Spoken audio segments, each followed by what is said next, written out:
Title I'm 10 taking times. just a killing school. 10 times. Class start next week.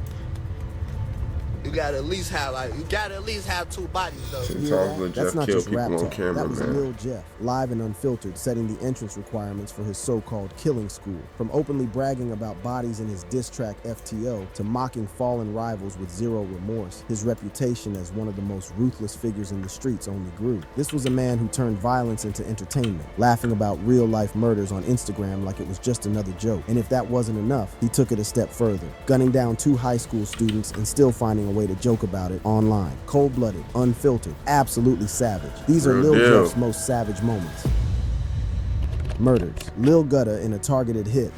Lil Jeff lived by Lil one rule: Gutta. strike first and make it brutal. Of all the things he did, this was among the most ruthless. They really finna tell us 10 times he smoked people, y'all. So this is really crazy. Y'all gotta really like pay attention. They telling us the first one, Lil Gutta. He smoked Lil Gutta on camera too. This is all on camera. A broad daylight execution, carried out without hesitation. No mask, no fear, just a clear message to the streets. If you cross Lil Jeff, there's no warning, just bullets. This guy was not the type to No let warning, things just slide. bullets. When someone from his side got killed, he made sure there was payback. And on May 13th, 2021, he did exactly that. It was a regular afternoon near East 79th Street in Chicago. The streets were busy. Cars it's rolled by, downtown, in the people rich stood people around area. talking, and shops had customers going in and out. Nobody knew that a killing was about to happen. Lil Jeff had been watching Lil Gutta, real name He killing downtown in the rich people area. Like, it don't even matter. Where all the rich folks is, killing right there. Ronnie L. Sistrunk Jr. For a while, Gutta was moving like he had no enemies, walking through the city without a care. But his name had already been linked to Cruz's murder a month earlier, and that was a serious problem. Whether Gutta had actually been involved didn't matter. What mattered was that Jeff believed he was. Jeff waited for the right moment. He wasn't the type to rush things. Gutta had just come out of a store, checking his phone, completely unaware of what was coming. Jeff moved in quickly. No words, no warnings. Bang! The first shot hit Gutta in the chest. His body jerked, and his phone fell from his hand. Before he could react, another shot, then another, each one meant to make sure he wasn't getting back up. People screamed, some ducked, others ran. They got him in 4K, bro. Did y'all see that? Of what was coming. Jeff moved in quickly. No words. 4K, no walking Bang! up. The first shot hit Gutta in the chest. His body jerked, and his phone fell God. from his hand. Before he could react, another shot, then another, each one meant to make sure he wasn't getting back up. People screamed, some ducked, others ran. Jeff didn't stick around. He walked off, blending into the crowd like nothing had happened. By the time police arrived, Gutta was already dead. Witnesses had seen what happened, but no one was willing to talk. The streets knew who was responsible, but no one wanted to be next. A daytime hit was already a moment that had the streets whispering. That's how it always is, bro. The streets ain't never really gonna tell, you feel me? If something go down in the black neighborhood, it's probably over. You're probably not gonna find out who did it, you know what I'm saying? Unless the family get involved, but usually not. So, I don't know. But Jeff didn't just stop there. He took his savagery to the mic and turned 7 bodies into lyrics. Boasts about killing 7 people in FTO. The drill scene had always been filled with bold lyrics and street talk, but in March 2024, a song dropped that had people. If y'all don't know, Lil Jeff is Mr. Killer, Mr. Catch a Hat, Mr. Walk Down, Smack 'em, Stand Over 'em, Murder. Straight up. Questioning whether the words were just music or real confessions. The track was He dead now, though. called FTO, and as soon as it hit the streets, it became one of the most talked about songs that year. Lil Jeff and Vert had been teasing the release for weeks. When it finally dropped, the energy was violent, raw, and reckless. The lyrics had no filter. Jeff rapped about taking 7 lives, bragging like it was just another achievement. The way he delivered it was too specific, too detailed, making people wonder if he had really done everything he claimed. But one part of the song stood out more than anything else. Jeff called out Leal by name, mocking his death with the line, "Leal dumb in a pack, we smoking." It wasn't just a disrespectful line, it was a direct celebration of someone's murder. That was not the only part that got people talking. Another verse mentioned how his old friends, whom he used to be cool with, have now become his ops. He also mentioned how his crew had shot so much on Rhodes Avenue that their enemies had to shut down their drug spots. If true, this meant his side had not just taken lives, but also taken over entire trap operations, forcing. Bro, they just... I don't know what just happened with the camera just now, but bro, they just giving out information to the Fed. It's like, just take it. Hey, here, we doing this, we doing that, we killing these niggas, we taking over this. They don't even care. It's Chicago, I know, but like, dang, they just put it in their face. forcing their rivals to leave the area. The song spread fast. It was played in cars, blasted at parties, and debated in drill forums. People argued about whether Jeff's claims were exaggerated or if he had really dropped 7 bodies. No matter what the truth was, one thing was clear. Jeff had no fear of what he said or who heard it. His reputation for self-snitching was already growing, but FTO took it to another level. Now, was Jeff exaggerating his numbers, or was he really keeping score? That question didn't last long, because his next moment made it clear that when Jeff rapped about murder, it wasn't fiction. Gets revenge for Z-Money by killing Lil Pooh. Lil Jeff had been waiting for the right time, and when the moment came, he made sure it was merciless. Z-Money's death had left a wound that only blood could close, and in March 2023, Jeff set his sights on Lil Pooh. Pooh, real name Pierre Boozer Jr., had been moving around. Like nothing had changed. He still showed up in familiar places, still laughed with his people, still acted as if his name wasn't being whispered in the streets. But Jeff had already decided that Pooh wasn't going to see the summer. The plan was set in motion days before. Jeff didn't move sloppy. He didn't just roll up and start shooting. Instead, he let Pooh's own routine work against him. He sent word through mutuals, spreading talk that a certain block was safe again, knowing Pooh would hear it. Pooh took the bait, showing up like nothing was wrong. That night, the trap was set. Pooh pulled into the driveway of his home, the place he always returned to after a long day. He stepped out of his car, nodding at someone he recognized. The night was quiet, with only the distant hum of the city in the background. Everything seemed normal. Then the lights in the lot flickered. A small moment, barely noticeable. But in that second of distraction, a figure moved out of the shadows. The first shot hit Pooh's leg. He dropped to the ground, grabbing his knee, trying to crawl toward his home. He didn't make it. More shots followed, fast and unrelenting. The last one hit him in the back of the head, leaving him face down on the pavement. A car engine roared, tires screeched, and the shooter was gone. Witnesses stood frozen, and when the police arrived, nobody had seen a thing. But the streets knew. A year later, Jeff made sure the message was clear when he left a comment on an Instagram post about Pooh, confirming the motive. Disrespecting Z-Money came with consequences. Then came the leaked song, days before Jeff's own death. He rapped about hiding in the grass, waiting to strike, describing the exact way Pooh had been caught. After taking out Lil Pooh, most would have laid low. But Jeff, he wasn't done proving himself. His next moment came fast, and this time bullets were flying from a moving car. Orders a drive-by on Black. Lil Jeff had made a lot of enemies, and when things got serious, he did not hesitate to remove them. In March 2022, the streets started buzzing about a drive-by shooting in Chatham. The target was Roger Lewis, known as Black, a 33-year-old OG who had been well respected in his area. Black had been standing outside his house that evening. He was talking with someone, not paying attention to the street, unaware that a car had been rolling by slowly. The people inside were watching him closely, waiting for the right moment. The driver kept steady, and the backseat window was slightly open. As the car crept closer, there was a brief pause. Then the sound of rapid gunfire filled the air. Black barely had time to react. He tried to turn, but bullets had already ripped through him. His body dropped near the sidewalk as the car sped off, disappearing down the street. I don't know if this is the videos that they showing or if these are just random videos, but that ain't look like Lil Jeff, I ain't gonna lie. Before anyone could get a good look at it, the neighborhood fell silent for a moment. A few people ducked inside their houses, others peeked out, already knowing there was nothing they could do. By the time the police arrived, Black was gone. A month later, a man named Trayvon Dix was arrested in connection to the shooting. But even after his arrest, people kept talking. Many believed Jeff had ordered the hit. The tension between his crew and Black's people had been It was a hit. He ordered a hit. Okay. getting worse, and this felt like a move to settle things. Jeff never addressed the rumors, but he did what he always did. He let his music do the talking. A few weeks later, he dropped a song with lyrics that made people wonder. He mentioned how some older guys think they run things until they get caught standing outside at the wrong time. A drive-by was already a wild moment, but Jeff had a habit of outdoing himself. When 2 bodies dropped on the same night, the streets knew. This wasn't just war, it was domination. Orchestrates a double murder. Lil Jeff had been involved in a lot of street violence. Double murder. November 1st, 2023 stood out as one of his most ruthless moments. 2 people lost their lives that night in what many believed was a planned execution. The targets were Donardo Buford, known as Lil Deuce, and Desiree McGee, known as D-Money. The 2 friends had been sitting in a parked car on South Dorchester Avenue, probably thinking it was just another night. They might have been talking, scrolling through their phones, or just passing time. They had no idea they were being watched. A black SUV had been circling the area. It passed by once, then again. then, moving slowly. No one inside the car made any sudden moves. They were waiting for the right moment. Then it happened. The SUV stopped a few feet away. The doors swung open, and before anyone could react, gunmen stepped out and opened fire. Glass shattered. Bullets ripped through metal and flesh. Little Deuce and D-Money never had a chance to escape. The attack was over in seconds, but the damage was done. By the time the shooters got back into the SUV and sped off, both victims were critically wounded. They were rushed to the University of Chicago Medical Center, but it was too late. Neither of them survived. The police arrived quickly, finding multiple shell casings scattered around the scene. But as always, no one was willing to talk. The case remained open, and no charges were ever filed against Jeff. Still, the streets had their own way of confirming. Bro never got caught for none of these. Things. In March 2024, Jeff posted a cryptic Instagram story. It was simple, just a few emojis, but people knew what it meant. The message seemed to be a list of names, and one of them was clearly linked to D-Money's murder. You'd think after a double murder, Jeff would want to keep quiet, but no. His next moment was in the studio, rapping about his victims with details only the killer could know. Admits to murder in his song, Ah.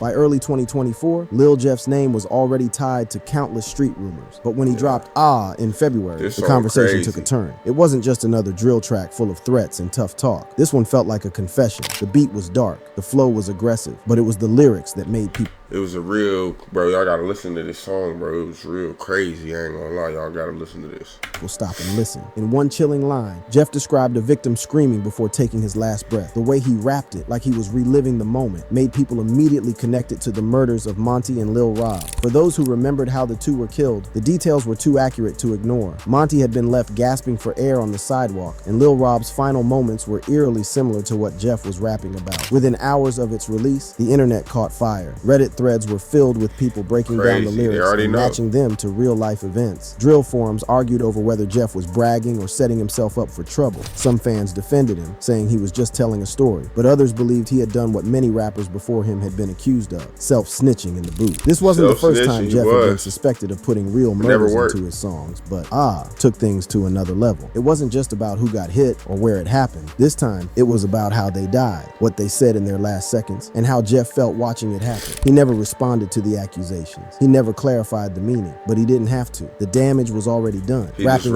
about it, and don't speak on it. That's smart. That's a moment only someone who truly doesn't fear death would create. And Jeff, he laughed while updating his body count.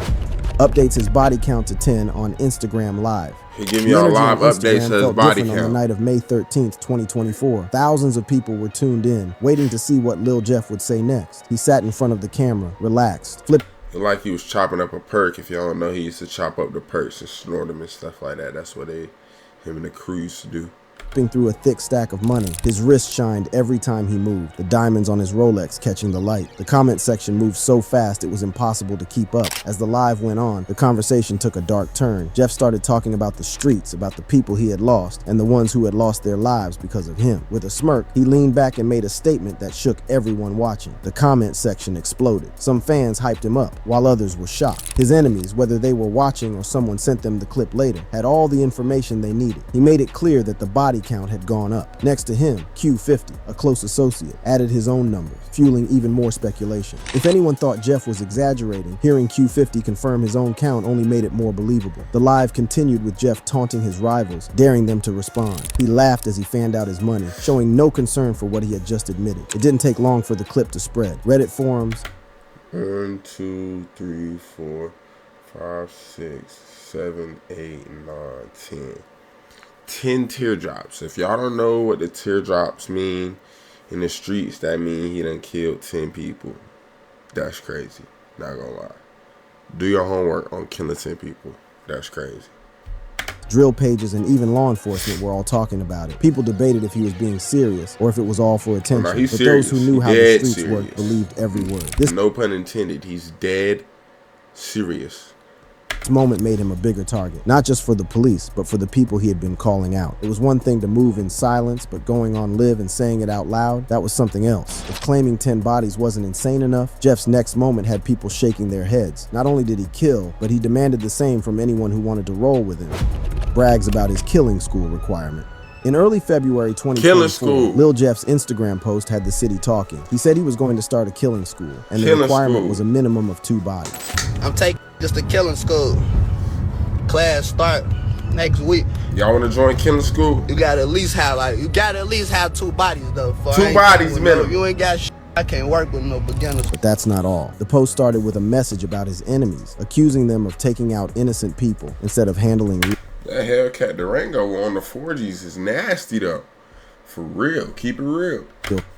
Street business. It was a direct shot at those who had been speaking on his name. But what really caught people's attention was the photo that came with it. Jeff had a fresh tattoo, 10 teardrops inked onto his skin. The streets already understood what that meant. Each teardrop was a body, a life taken. Some people even speculated that 2 of them were for Lil Rob and Monty, 2 names connected to past murders. As if that wasn't enough, he lined up a series of emojis in the caption, carefully placed in a way that seemed to match 10 victims. The message was clear, but not direct enough to be a confession. Jeff knew how to say a lot without saying too much. His close associate, Q50, didn't let the moment pass. He followed up with his own post, updating his body count to 8. If anyone had doubts about Jeff's claims, hearing Q50 confirm his own numbers only. Whole crew up almost a 20 piece.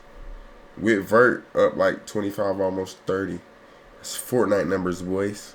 Made it feel more real. The conversation around the post spread quickly. Some laughed it off, saying he was just rapping. But was he really? Jeff had already made it clear. His circle wasn't for amateurs. But when he posted a cryptic message that looked like a list of his victims, it became a moment the internet couldn't ignore. Posts a cryptic message listing his victims. Lil Jeff was known for stirring controversy, but in April 2024, he took things to another level. Instead of making a direct statement, he dropped a post that had the whole city talking. The post contained lyrics from an unreleased King Von song, but what really caught people's attention was what came after. Below the lyrics, Jeff added 10 emojis. At first it looked random, but the streets quickly started putting the pieces together. One emoji stood out more than the rest, a woman's hat. It did not take long for fans to link it to D-Money, a known name in street circles. People believed it was a coded reference to his killed in the car with the other dude, saying he was responsible for the murder without actually saying it. The conversation spread fast. Was this a body count? Was he listing his victims? Some thought it was a way to taunt his enemies. Others called it another case of self-snitching, something Jeff had already been accused of multiple times. Despite the backlash, Jeff refused to take the post down. He never explained its meaning, never corrected the speculation. Instead, he let people argue and debate, watching as his name spread even further. That's the thing. He always throw a hint and never speak on it again, and I guess that's the best way to do it because it worked. You never got called for it. I mean, it worked. Nobody knew if the emojis really represented lives lost, but one thing was clear. Jeff wanted people to keep guessing, and he made sure they never stopped talking. Some killers leave evidence behind by accident. Jeff, he turned it into a moment. Flaunting stolen watches and bloodied hands, he wasn't just sending a message, he was mocking the dead.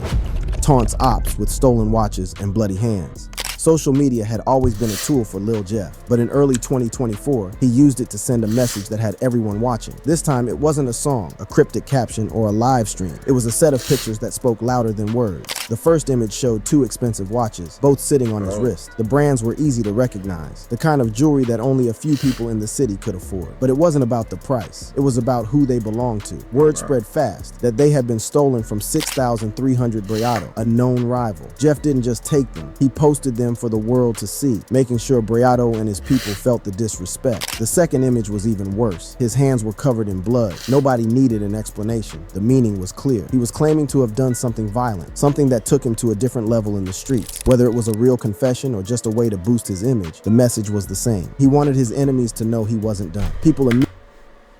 I will say, if the Breado nigga is dead or got hurt, them niggas 100% did it because blood on the hands, it's bro watches. If they say that bro got robbed or bro got killed, them niggas did it. Immediately connected this to something deeper. Months earlier, Jeff had been robbed by BKN members, an incident that had been laughed about on social media. Some saw this as his way of getting revenge, letting them know he had taken something back. The pictures fueled the fire between him and his rivals, making it clear that the situation was far from over. It wasn't just about the stolen watches, it was about power, and Jeff wanted everyone to know he was still in control. If there was ever a moment that showed Jeff was living without limits, it was this. Sniffing perks on camera, slurring words, laughing about murder. He wasn't hiding anything anymore. Sniffs Percocet during an interview. Lil Jeff had built a reputation for being reckless, both in the streets and in the way he carried himself in public. He had been known to brag about his crimes, taunt his enemies online, and show no fear of consequences. But in May 2024, he took things even further during an interview that left people wondering if he had completely lost control. He was sitting across from DJ U, a well-known interviewer in the drill scene. The Cameras were rolling, and thousands of people were tuned in, waiting to hear what he had to say. At first, the conversation was normal. He talked about his music, If y'all don't know, that's the famous couch that they say is cursed on DJU. I think he got rid of it now, but everybody who sat on that couch is pretty much dead. So yeah. street life, and his growing influence. But as the interview went on, his energy shifted. In the middle of answering a question, Jeff reached into his pocket, pulled out a crushed up Percocet, and sniffed it right in front of the camera. The room went quiet for a second. Even DJU, who had seen plenty of wild interviews, looked caught off guard. Jeff leaned back and laughed. Q50, sitting beside him, chuckled as well, hyping up the moment. Jeff then compared himself to Tony Montana, the infamous drug lord from Scarface, as if he was living out a scene from the movie. As the interview continued, his words started to slur. He mumbled about his body count, joking about the people he had allegedly killed. Some thought he was putting on an act, but others saw it as a sign that he was spiraling out of control. When the clip hit social media, it spread fast. Some fans hyped him up, but many criticized him, saying he had taken things too far. The moment became another example of Jeff's Bro, this nigga has the foregrip with the switch, my nigga. Bro. saying he had taken things too far. The moment became... Yo, my nigga. The foregrip with the... Gang, what, gang? Foregrip with the switch is crazy, folks. I ain't gonna lie. Another example of Jeff's reckless and unpredictable nature. Jeff had already given the world plenty of disturbing moments, but this, laughing about two murdered high schoolers, this was proof. He wasn't just reckless, he was heartless. Jokes about killing 2 high school students. Lil Jeff had To be fair, he wasn't that old. He wasn't that much older than a high school student, but shit is crazy. Always been known for mocking his enemies, but in February 2024, he crossed a line that even his own fans found disturbing. 2 teenagers had been shot and killed near Washington in the Loop, and while their families mourned, Jeff used the moment to entertain himself. The victims, 17-year-old Monterio Williams and 16-year-old Robert Boston, were still being talked about on the news when Jeff made his post. It was a simple picture, but the message behind it was dark. He was sitting back holding up 2 blunts, smoke curling around his face. The caption was vague, but people didn't need an explanation. They already knew what he was referring to, and the timing of the post made it even more obvious. Within minutes, his comment section exploded. Some laughed, understanding what he was implying. Others were disgusted, calling him out for being heartless. The post started circulating on drill pages and Twitter, with people debating if it was a coincidence 220 with 2 blunts. 222. or if he was claiming responsibility for the killings. Some people even compared it to past incidents where rappers had hinted at real-life crimes through their social media posts. Jeff saw the backlash but didn't care. Instead of deleting the post, he kept making reckless statements, making it clear he was not worried about what anyone thought. He had been accused of self-snitching before, but this time it felt different. The way he casually joked about 2 teenagers losing their lives made it seem like he had no limits. The families of the victims spoke out, expressing their pain and anger. Community leaders called for action, saying this was proof of how drill culture was getting out of control. But Jeff continued posting, refusing to show any remorse. Whether he was truly involved or not, the damage was done. The post became one of the most disturbing moments of his career, adding to the long It was big flexing them hats, man. list of reasons why people saw him as one of the most reckless figures in the drill scene. For years, Jeff had created savage moments at the expense of others. But on June 8th, 2024, his final moment came when he ran into a house and never came back out alive.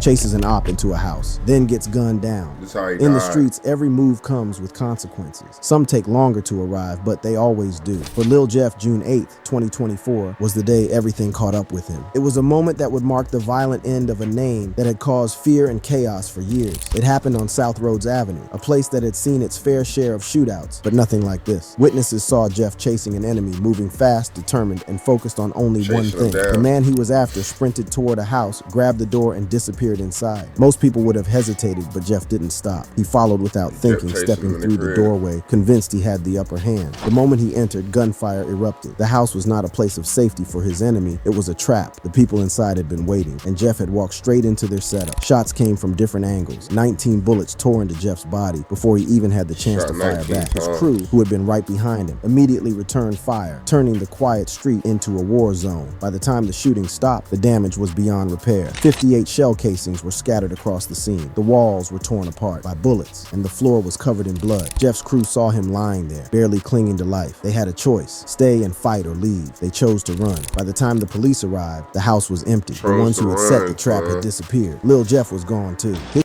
That shit crazy, man. He faced 10 niggas on camera.